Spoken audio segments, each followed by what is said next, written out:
memang persoalan perparkiran ini menjadi persoalan yang sebenarnya sangat penting Pak untuk wilayah kota-kota besar seperti Jakarta, Medan, Surabaya. Itu yang pertama. Kedua, status seorang pekerja parkir sampai saat ini mereka tidak disebut pekerja. Mereka hanya disebut tukang parkir dan juru parkir. Sementara pemasukan dana dari pengelola perparkiran cukup besar. Itu yang pertama. Yang kedua, ada lembaga-lembaga badan swasta maupun pemerintah yang juga mengelola parkir. Nah, maksud kedatangan kami audiensi di sini adalah kita akan melakukan lokakarya yang akan berlangsung dalam waktu dekat ini, Pak. Nah, karena keterkaitan ini masalah pekerja, status, tentu ada kaitannya dengan Dinas Tenaga Kerja.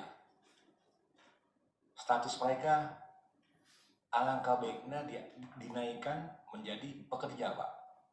Dari situlah muncul tingkat kesejahteraan. Sama seperti pekerja-pekerja lain. Artinya tukang parkir ini sebenarnya profesi. Jadi untuk disebut juru parkir, tukang parkir itu sudah lewat untuk masa saat ini. Mereka harus jadi pekerja secara profesional yang dilindungi undang-undang, yang diawasi K3-nya tadi. Nah, dalam kesempatan ini kita berkeinginan Pak Kadis bisa menjadi salah satu narasumber yang akan diadakan lokakarya dalam waktu dekat ini, Pak.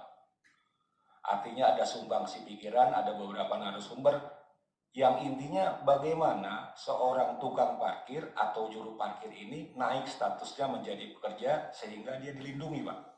Secara hukum, secara undang-undang maupun secara hak asasi manusia. Dan ujung-ujungnya mereka juga punya yang namanya BPJS Ketenagakerjaan. Selama ini kan parkir tadi disampaikan oleh Pak Ketua kami, Dinas Perhubungan. Sementara pemasukan kota besar seperti Jakarta ini ada dua, Pak. Tempat hiburan yaitu diskotik, mal-mal, dan parkir. Di mana-mana itu ada parkir. Bahkan ada yang resmi, ada yang liar, dan duitnya cukup besar. Itu pengantar yang bisa saya tambahkan dari ketua kami. Saya berharap ada masukan, ada gambaran, ada pemikiran yang bisa kita sama-sama mengangkat derajat tukang parkir maupun juru parkir ini untuk ke masa depannya, Pak. Dalam hal ini mereka jadi profesi. Dari situlah muncul nanti aturan-aturan yang bisa seorang juru parkir maupun tukang parkir mengetahui masa depannya. Itu yang bisa saya sampaikan. Begitu Pak Mayusdi ya. Saya berharap Pak Kadis memberikan gambaran buat kami dan bersyukur nanti kalau bisa datang pada saat lokakarya karena ada beberapa narasumber yang akan membicarakan masalah parkir ini, Pak. Demikian lebih dan kurang saya sampaikan terima kasih. Wassalamualaikum warahmatullahi wabarakatuh. Kalau pengelolaan badan hukum sudah pasti terkait dengan upah, K3-nya, hubungan kerjanya itu sudah diatur secara regulasi undang-undang, Pak.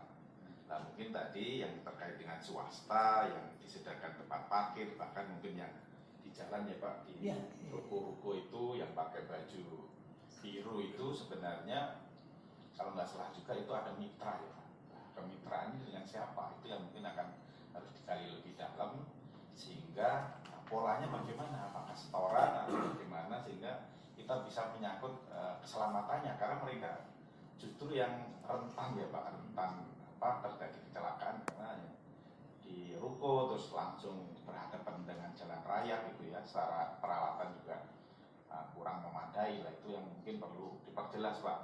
Jadi arahnya bagaimana nanti akan ketahuan, tapi prinsip terkait dengan yang profesional saya yakin tempatnya juga lebih aman, perlindungannya, peralatannya juga lebih komplit, hubungan kerja lebih jelas. Jadi saya kira kita konsen hal-hal yang berkaitan dengan tadi yang di tempat yang disediakan, yang ruko-ruko itu yang mungkin jadi kajian Bapak sehingga bagaimana mengarah ke perlindungan ke depannya. Tapi tenaga parkir yang Mungkin itu Pak tambahan. Terima kasih. Ya, saya tadi dikasih masukan tadi. Jadi fokus kita tuh dari 4 tadi ternyata mengerucut jadi 2 Bu, yang dikelola oleh badan swasta maupun dishub ya.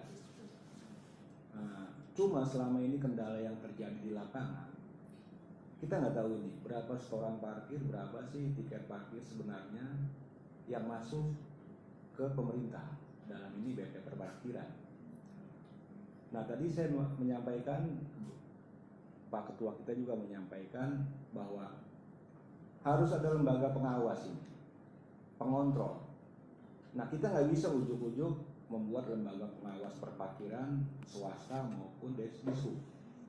Nah otomatis yang tadi disampaikan oleh Pak Kadis mesti ada rujukannya dari beberapa narasumber. Dari situ bisa mengambil kesimpulan bahwa memang diperlukan badan pengawas. Karena selama ini memang terjadi konflik di lapangan. Konflik itu bukan hanya masalah kesejahteraan petugas parkir itu sendiri, menyangkut status tadi. Mungkin kalau swasta, Syukur Parkir, My Parkir, baik di bank, di mall maupun di komplek-komplek perumahan memang sudah dia bekerja.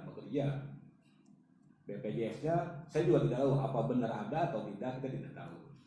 Yang dishub pun begitu. Tetap mereka disebut juru parkir, tukang parkir, bukan pekerja. Apakah ada BPJS atau tidak? Ini yang kita ingin dalami. Ujungnya adalah mesti ada lembaga pengawas yang menyangkut perparkiran, baik swasta maupun dishub tadi. Kedua, status mereka kalau tadi kita rawan, tadi Pak Purnomo bilang rawan, karena jalan kecil, kendaraan padat, bisa terjadi kecelakaan juga terhadap petugas parkir itu sendiri Bu. Yang kedua, konsumen parkir. Seringkali konsumen parkir itu berapa kali Pak Mayusni dan timnya itu mengecek ke lapangan, tertera di tiket, kerusakan, kehilangan bukan tanggung jawab petugas parkir atau badan parkir. Sementara dia menyerahkan secara sepenuhnya ketika kendaraan diparkir itu membayar. Jadi take and give-nya tidak terlihat di sini. Nah ini sasaran kita ke ujungnya nanti. Tapi kita di ujuk-ujuk tidak bisa mengambil kesimpulan harus begini harus begitu lewat lokakarya tadi. Dan bersyukur tadi Pak Kadis sebaiknya audisi dulu dengan dishub. Dan alhamdulillah ketua kami juga sudah ketemu dengan pihak Pusdatin yang ujungnya nanti ketemu dishub. Intinya kita ingin tahu sampai sejauh mana pengawasan terhadap lembaga perparkiran swasta maupun dishub. Itu yang pertama.